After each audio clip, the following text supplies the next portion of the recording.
Good morning, everyone. I hope that you can hear me okay and see my screen. So thanks for your time, and I will go through TaxCalc and Engager app with all of you today. But first things first, I'll do some introductions. So my name's Andy. I work for TaxCalc within the professional services team. So a lot of my day is spent either doing demos or training of the modules that you see here and Engager app. And also I work with the data conversion side, so I can talk a little bit about that at the end of the call. So what I'm going to do today is I'm going to talk through what TaxCalc is. I'm going to go through some of the modules, not all of them. We only have 45 minutes allotted for the demo today, so we will do our best to cover what we can, but I'm going to cover off what I'm sure most of you are interested in seeing. That's accounts production and tax return production, sort of the core ones.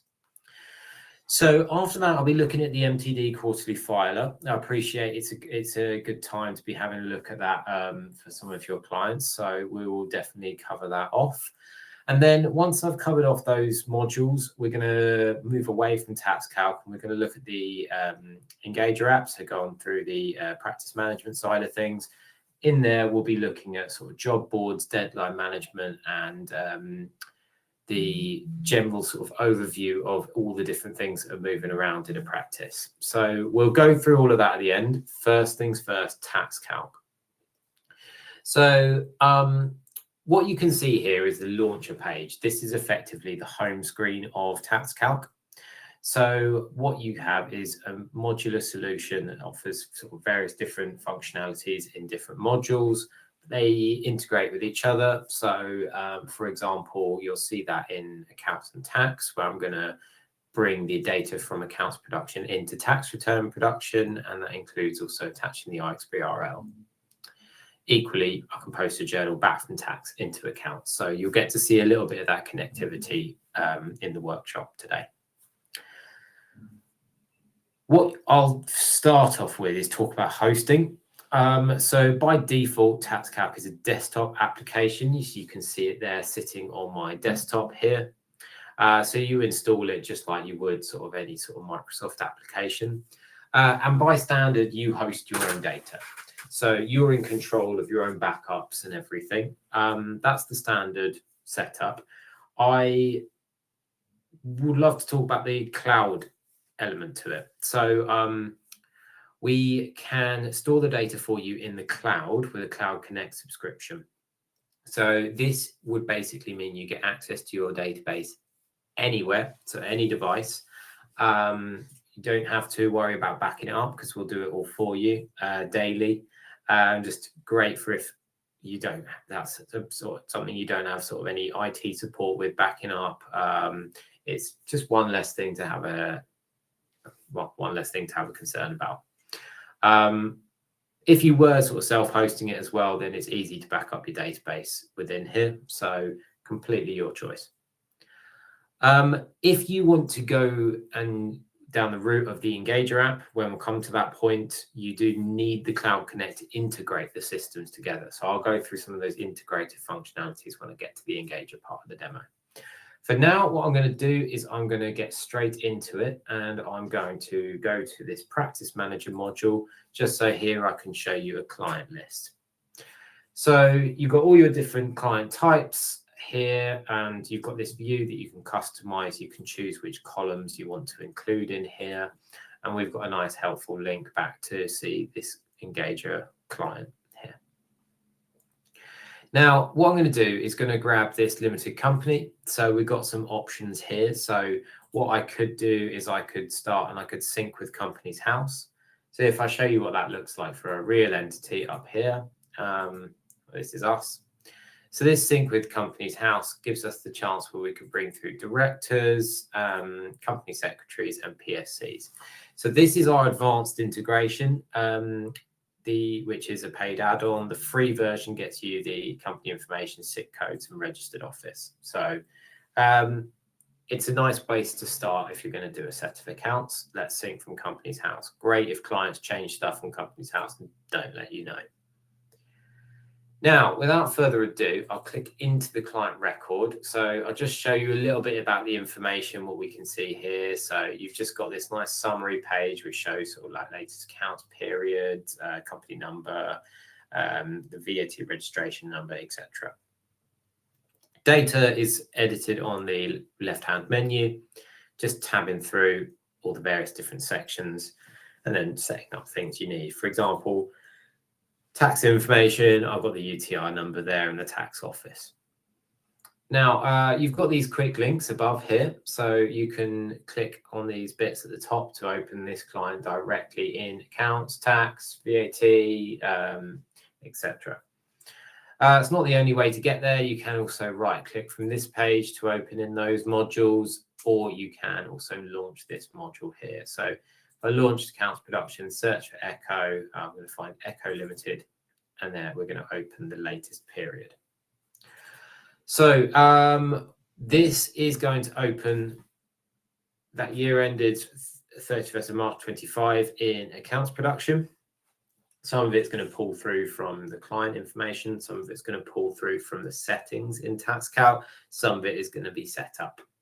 So first thing, client information. So this is all pulling through what we have on that client record: name, reg number, date of incorporation, registered office address, who are the officers.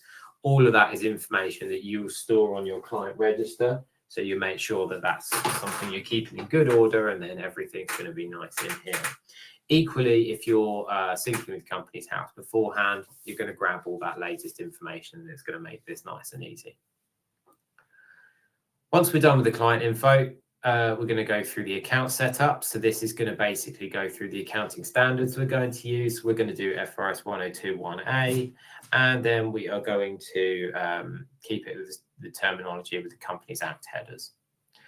Company status, this again pulls from the client record. If you're active, dormant, never traded or ceased trading, we're going to just do a standard active, unaudited company.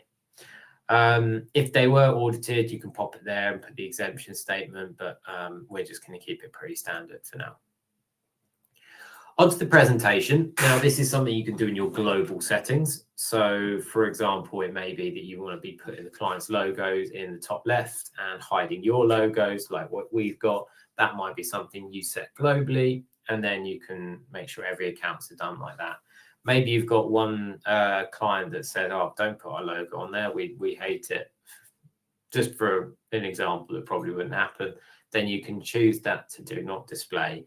And then everything that you do for this client will take priority over your default settings. So the prior year period when you're doing accounts is where we're going to look and get all of this set up and everything from over the default settings. So how I imagine you go, set up TaxCalc, set up your defaults, and then as you're creating stuff for clients, you've got something a bit unique for them. It's going to take precedent over your standards that you've done. Now, on to the other parts we customize. So if we look at here the financial statements, we can put whether they're revised, we can change the names of people, accounting period reference, and then restating comparatives, etc.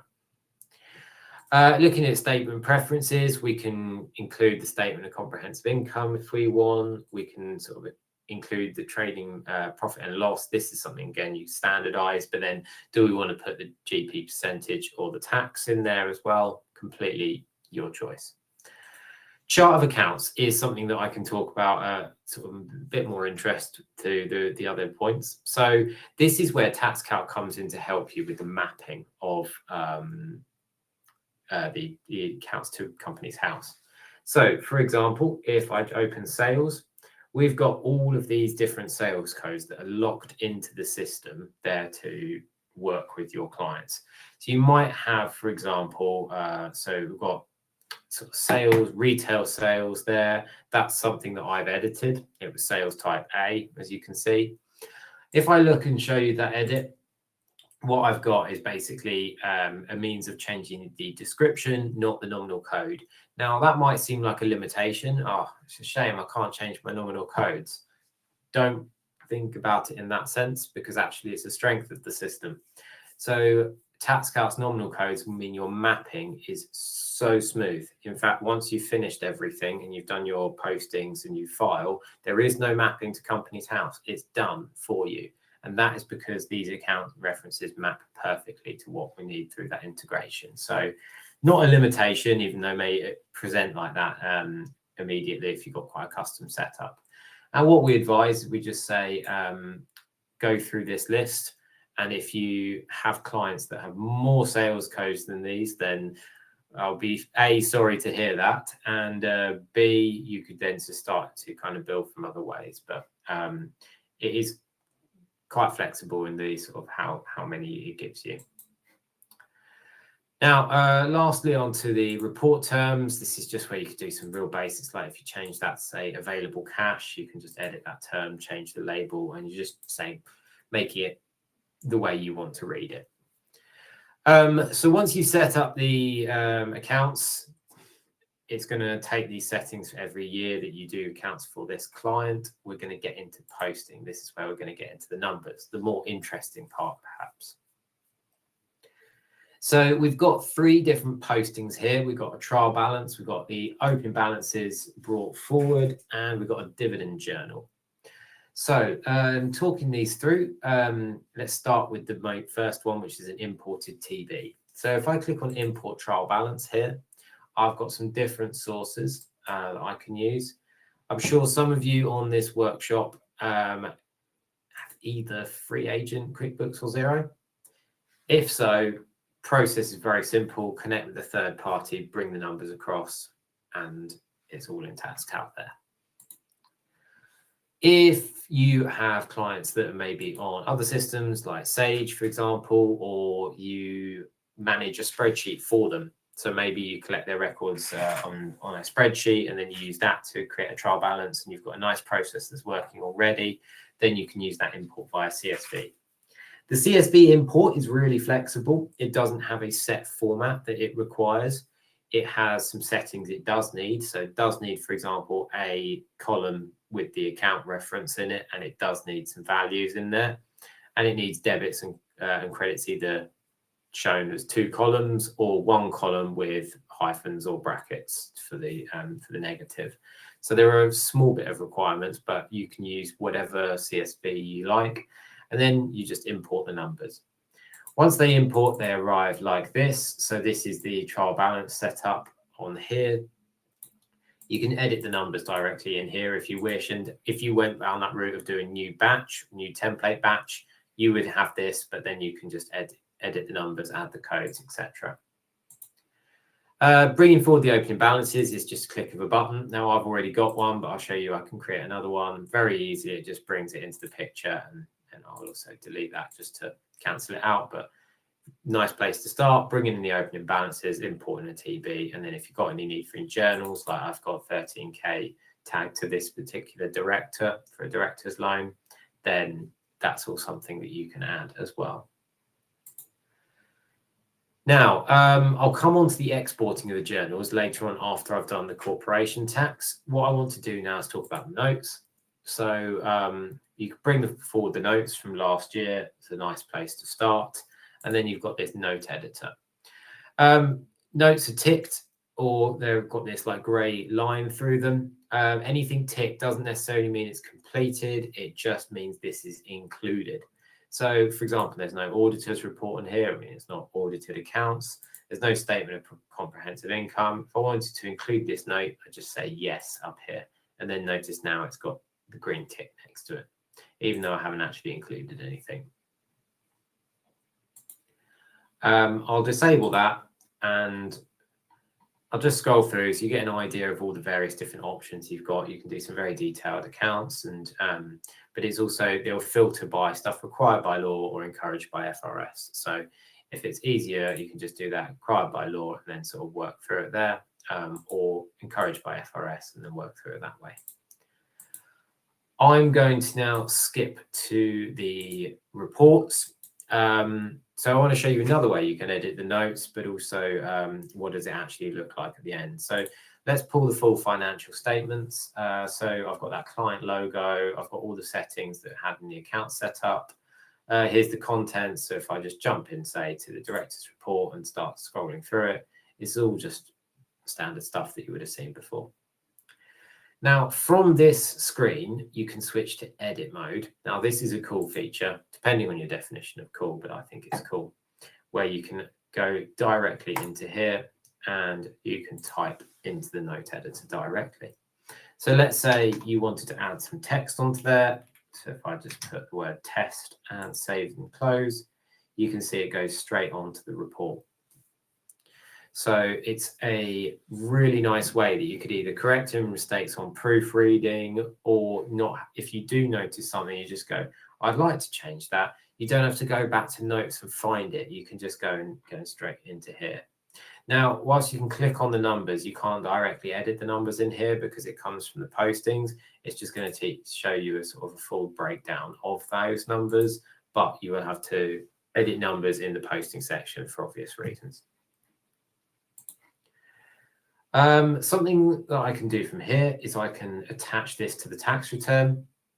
So if I wanted to attach this iXBRL to the corporation tax return, I can do so here. I won't for this demo because I'll do it when I'm actually going through the tax return. There's a button in there as well where I can pull that in. So I may as well do it at that point.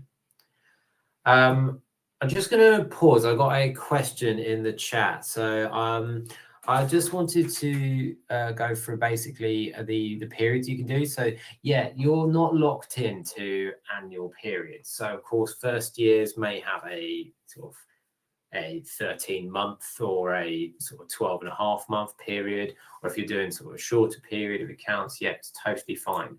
So if I was just to go back to this client record and just if I was to show you creating a new period, you're not locked into a year. I could create a shorter period. It's completely up to you.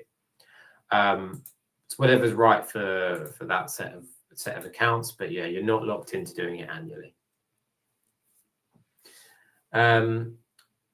For the corporation tax side of things, it's got a maximum 12 months. So for those first year ones, you do your sort of the 12-month and then a shorter period.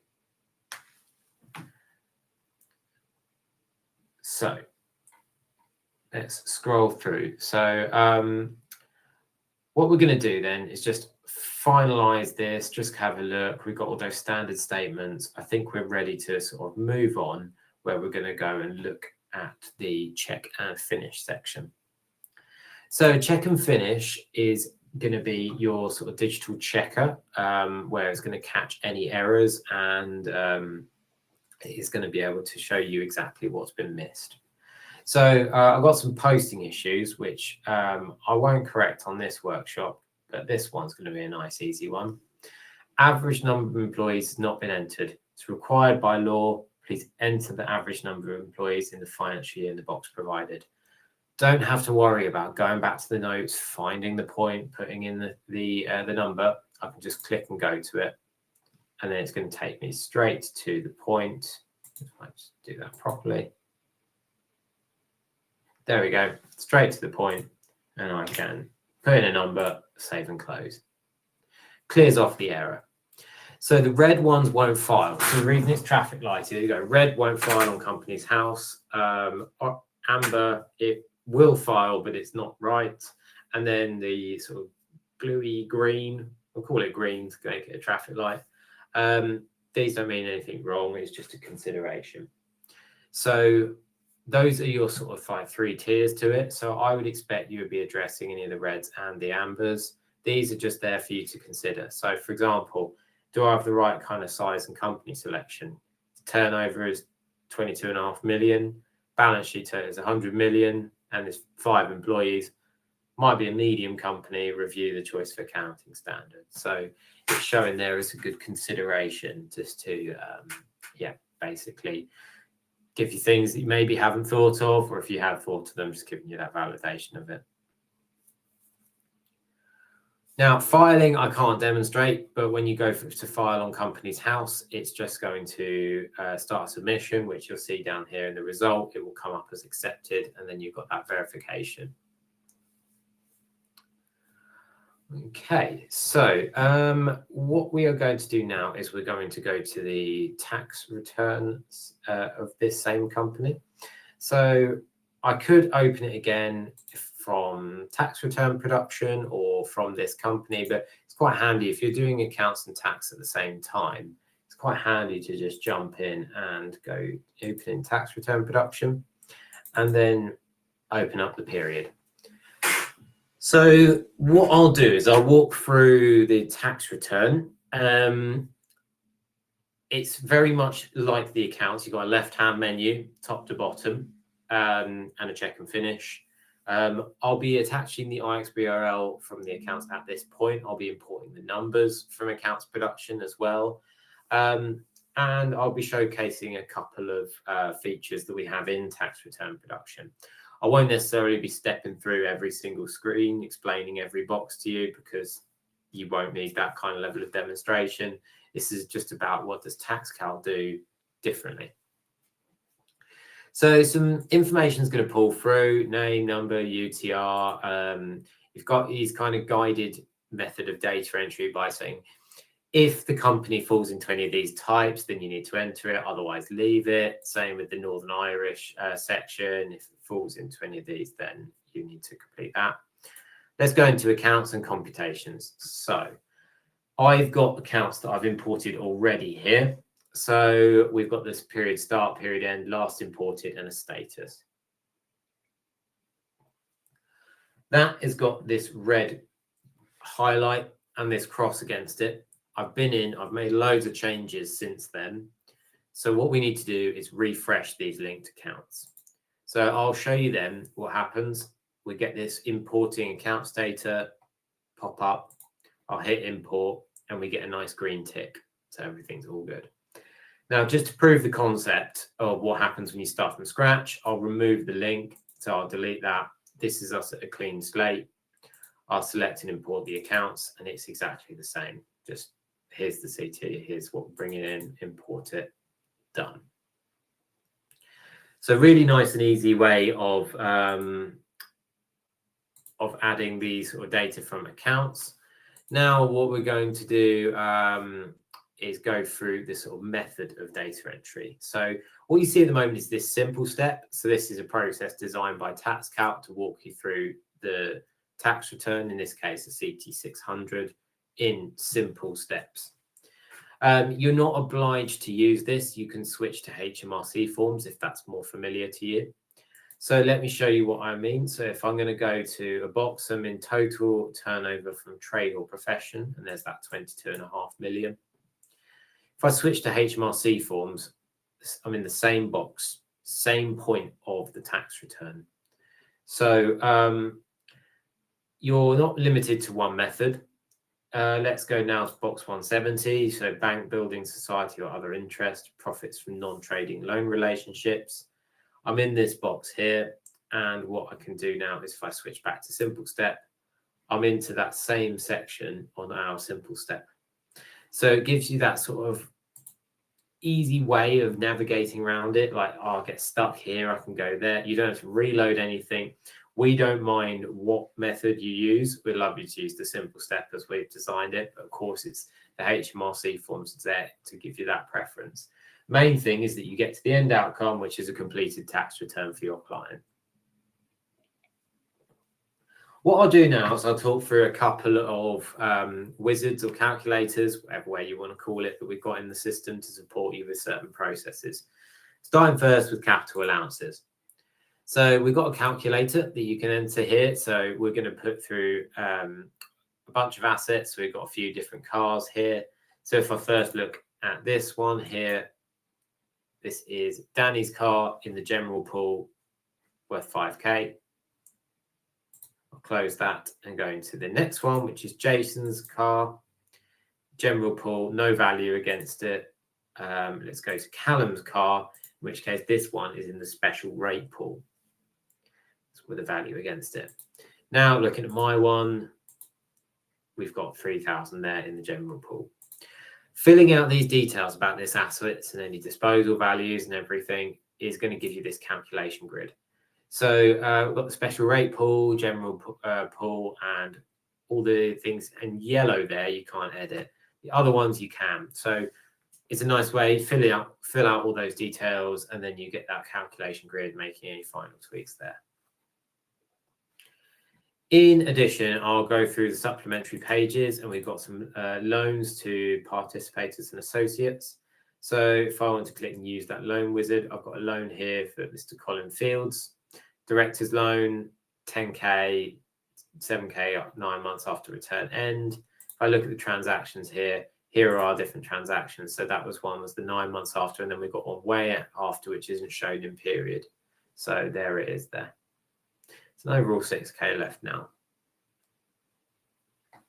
But you can see the timing of the transactions feeds into the tax return. Now what I'll do is I'll attach the iXBRL accounts to this return. So what I'll do is I'll jump down to attachment management down here. So here is where I can click add accounts and attach from accounts production, grab those, and it's going to just bring those into the picture. Now I've done this a fair few times before, so I appreciate I've got quite a lot of those on here. You'd just have one just sitting there and wouldn't have all of this on there. But there we go, I've attached those to the return. Now I'm going to get into check and finish. So I'm going to skip past the errors because we know what the traffic light system is like here. It's just the same as accounts production. What I'm going to do is to go through the what do you want to do next. So we've got a few options on what we want to do next. We can attach the iXBRL accounts to the return, which we have done. We can file the tax return online, which we will do, or I'll show you rather. Can't take it all away. We can print a copy. So if I click that print, we can just create that preview, and it's just a standard sort of document which you could either print or download, pop into an Engager client portal for signing there if you weren't using our e-sign, and sort of work it through that way. But yeah, it's just a standard tax return document. What we can do as well is post the charge back to accounts. So that's what we're going to do here. So if I click post tax journal and post the journal, it's going to ask me which accounting period I want to post it to. So I'll grab it to this one. Here is that journal that is listed here. So let's post and close. Now, because I've got the accounts up here, if I go to them and look at the postings, we've got the CT journal timestamped just now. So that could now be exported. So if I went export journal, I could push that back into Free Agent, QuickBooks or Xero. So if you're using like one of those sort of digital solutions, then you could really nicely go sort of in that process from, say, QuickBooks into TaxCalc, from accounts into tax, and then from tax back into accounts, back into QuickBooks, all sort of really without having to sort of do too much.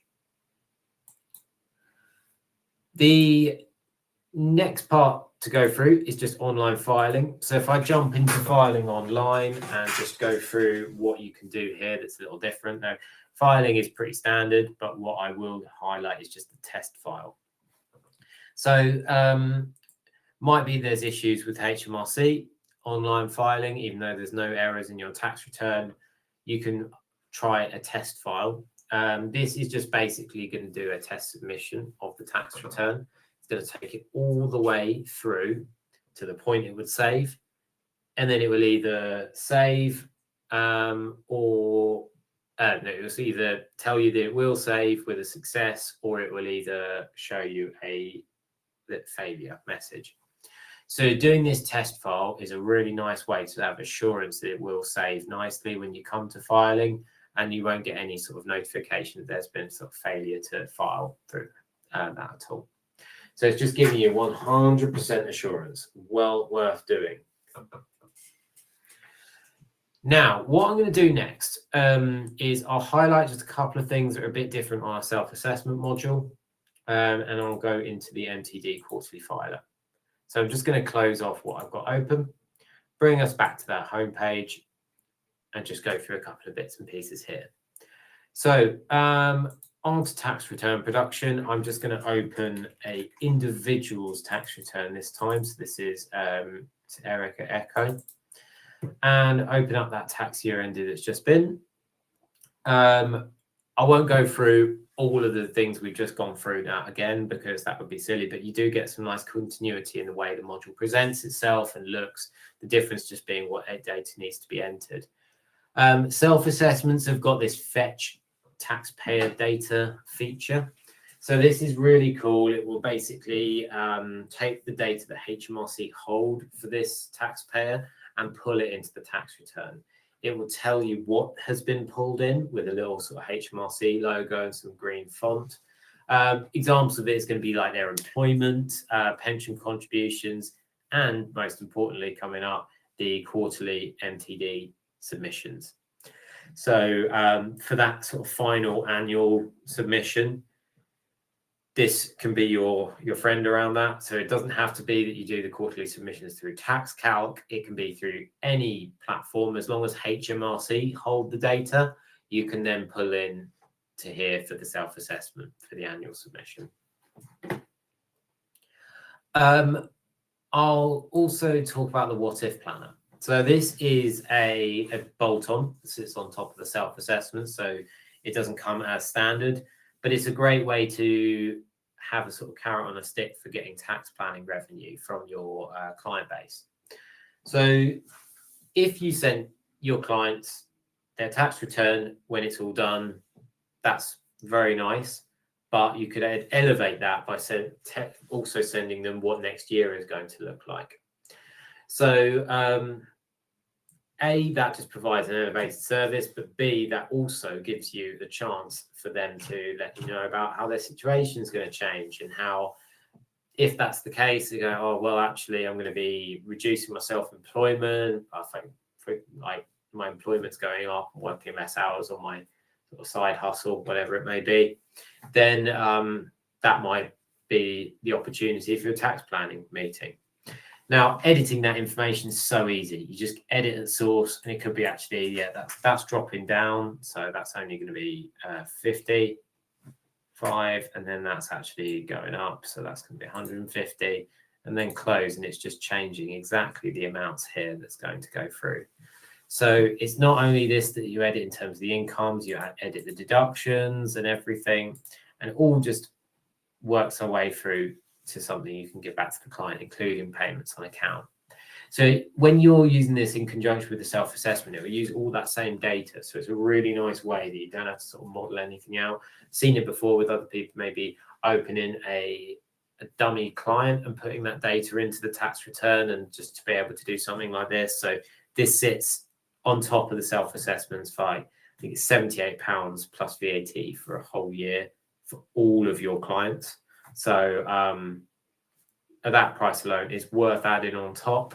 If you're doing a handful of self-assessments, I'm sure that the tax planning revenue that you would gain out of it would sort of turn that into a profit. Or if you are doing tax planning, for a lot of them, it's an easy platform to do so. Now, I mentioned the MTD quarterly submissions. So if I go into our MTD Quarterly Filer, I can show you a little bit about that process, and then we'll be going into Engager. So MTD quarterly submissions can be done through TaxCalc. So this would be for your clients where they do not have a digital solution, such as like Free Agent, to handle it, and they'll be going through a spreadsheet into TaxCalc.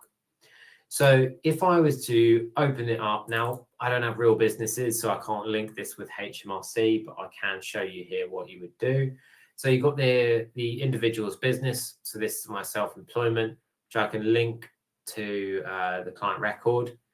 And then that's going to basically give me my quarterly obligations. So which quarters I need to file for. When it comes to the data submission, it's just importing of a spreadsheet. So if I jump into that and show you what it looks like. Now, if I change my screen to a spreadsheet, you should be able to see a very basic view of what it looks like. So this could be the spreadsheet, but we are flexible. You can use any spreadsheet you like. We'll give you one. So actually, it's already on the website. So you can see here, you can download the TaxCalc bookkeeping spreadsheet here. That's basically giving you sort of ledger sheets, which you can give to your client where they can sort of retain their sort of incomes, costs and everything. They can track it all for you. And then you get the locked down cover sheet, which you import into here. You've got the option to save a copy of the imported spreadsheet. Great for, like, you know, purposes. You think, what did I add for this client? Let's have a look, and you can go back and add it.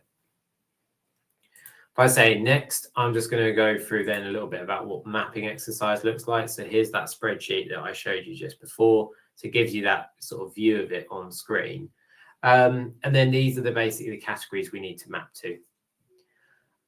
So how you go about it, you can either drag and drop from here, or you can just right click on the numbers as well, go through it this way. Super, super easy to sort of get that mapping done. Once you've done it once as well, the mapping's global. So if you have all of your clients on the same TaxCalc template or your own template, once you've taught the system how to map it, it's going to make those quarterly submissions so easy on TaxCalc. Admittedly, talking to your clients about what they need to do and handling that change that's where the challenge lies. But in terms of the actual submissions from the spreadsheet to HMRC, dead easy on here.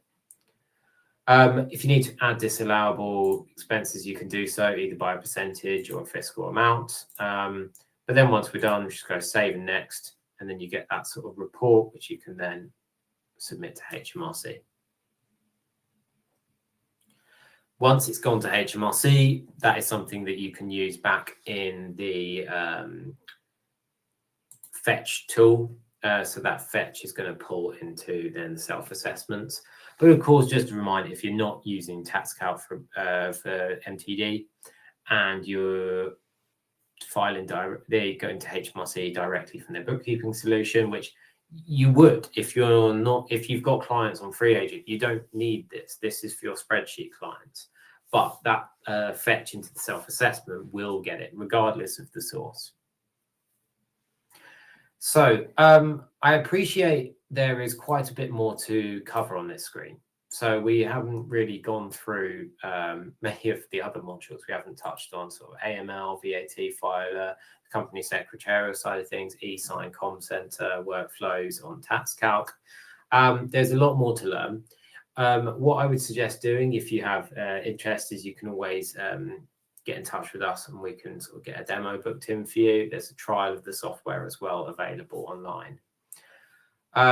Pricing is all online as well, so we are super transparent about our pricing. No one gets any special discounts or anything. Everyone is paying exactly the same for those plans that we're on. So all the pricing is available on the website. Now, what I'm going to do is move on to the second part of the webinar, and I'm going to talk about Engager. So let's see if I can bring that over onto this screen. Here we go. So Engager is going to be a place where you can handle all the practice management bits outside of the compliance world. So what Engager does is a place for you to onboard your prospects, to go from a prospect to a client. So that's going to be as well a place where we've got document templates, so letters of engagement, proposals, everything can all be digitally signed within Engager.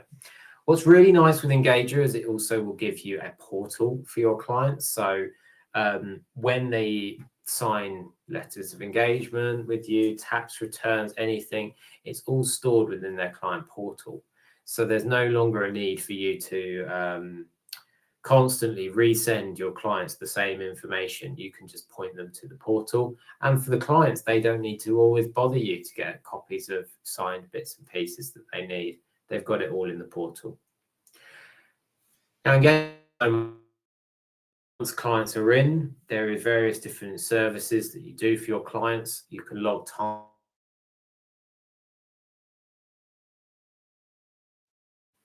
So what we'll do is I'm just going to go to the job board and have a look at, say, limited company accounts. We're going to look at all the different limited company accounts.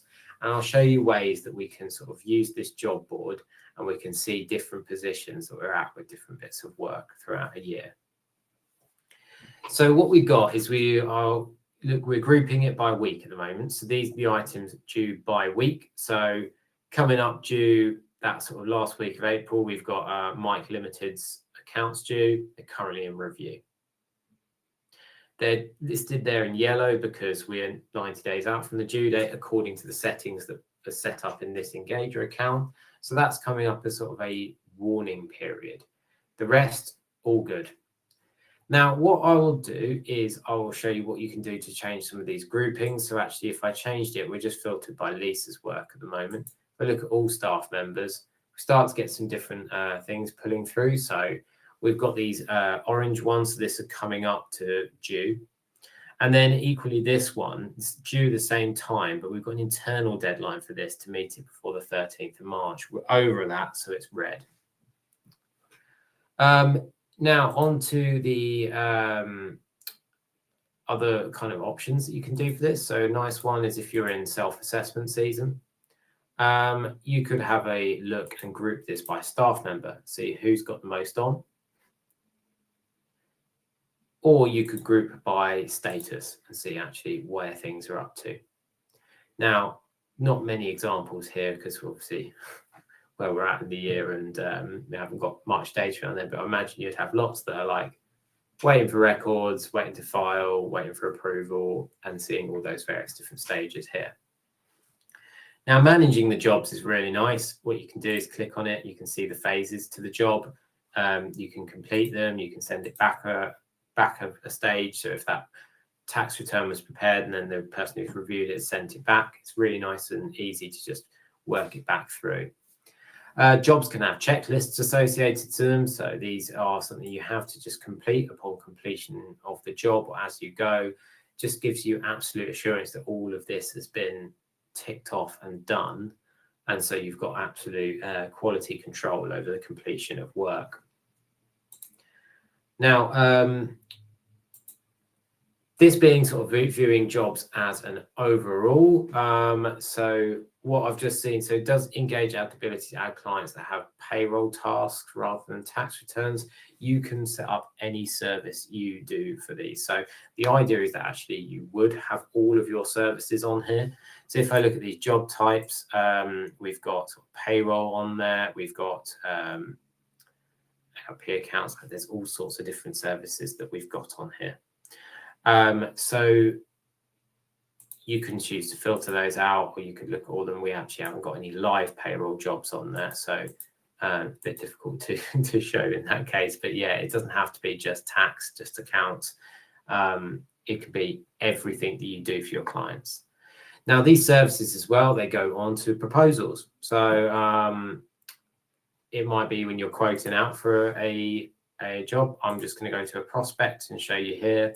So if I was to open this limited company, go on the services, we've got these pricing calculators based on these values. So here I've got the limited company accounts, VAT, CSO1, maybe I want to add payroll for them. And then I've got these kind of pricing indicators for how I want to go about it. So it's a completely separate separate thing to go through the setup of Engager. What you see here is just what you get, sort of the trial account. So you get all of these services and everything. I would suggest having a look at the trial because it might be very much that you just have to tweak what's already there. But there's such a rich amount of content in here to sort of get into in terms of the practice management side of things. Why it's also really effective for us at TaxCalc, we can integrate it together. So actually, let's go back. I won't save this data. Let's show a client integrated with TaxCalc. So if I jump into Alpha Limited, we've got this linked with TaxCalc. So this is going to be a way that you can just push that data from Engager to TaxCalc. So within that, you can basically ensure that it's all completely sort of up to date, aligned. And then when it's linked, there's also some benefits you can get through the services. So for example, you could set it, to block you from completing a job on Engager if it's not filed on TaxCalc. So we've got a little bit of those processes sort of talking to each other. So there is a lot of more exciting things that can come out of that integration, but appreciate we're 45 minutes in and there's been a sort of wave of information coming to all of you, but just you can only integrate Engager and TaxCalc if you are a Cloud Connect customer. So we need to have that database in the cloud so we know where to talk to create that link. If you're hosting the database, there is no way of having that integration. Now, last bits just to end on. So just about getting started, either TaxCalc or Engager. So getting started with Engager, as we're here, I'll cover that off now. I would suggest going to a web browser and going to engager.app. So from here, you can either book a detailed demo, so it'll be a one-to-one demo with if it's someone like myself or one of my colleagues, and they'll be able to answer any other sort of questions you have. But what I would suggest doing is going down the 28-day trial. So the trial is free. It gives you so much data as well to play with. So you've got all the schedule of services in the documents. You've got all of the email templates ready to go. You've got a client portal set, and all it needs is just tweaking to suit your firm. So it's well worth using that trial as a starting point. And then you can add some clients and see how it all fits into that. Now, common mistake though, don't add all of your clients at once because you need to do all the setup to get that groundwork in place before clients are effective on the system. And by effective, I mean you can have them all with the right services, with the right email automations going to the right points. So have a look through that trial and then maybe add a client or two, play around with it and see and get a feel for it. Pricing is all on the website. It's all based on number of clients you have, not at all based on the number of seats. So you can all see, just like TaxCalc, pricing on the website. Now, getting started with TaxCalc, again, recommend going down the trial route. Get in touch with us if you want a demonstration of that. It's once you have the trial, you prove the concept works. Now I can show you the best of the software, but you figuring it out for yourself will be where you sort of uncover the reality of working with it. And so I'm encouraging you to go and do that, open up those trials, and I'm sure that you'll like what you use. Lastly, just because half of my role is working on the sort of data conversions over from other softwares and solutions.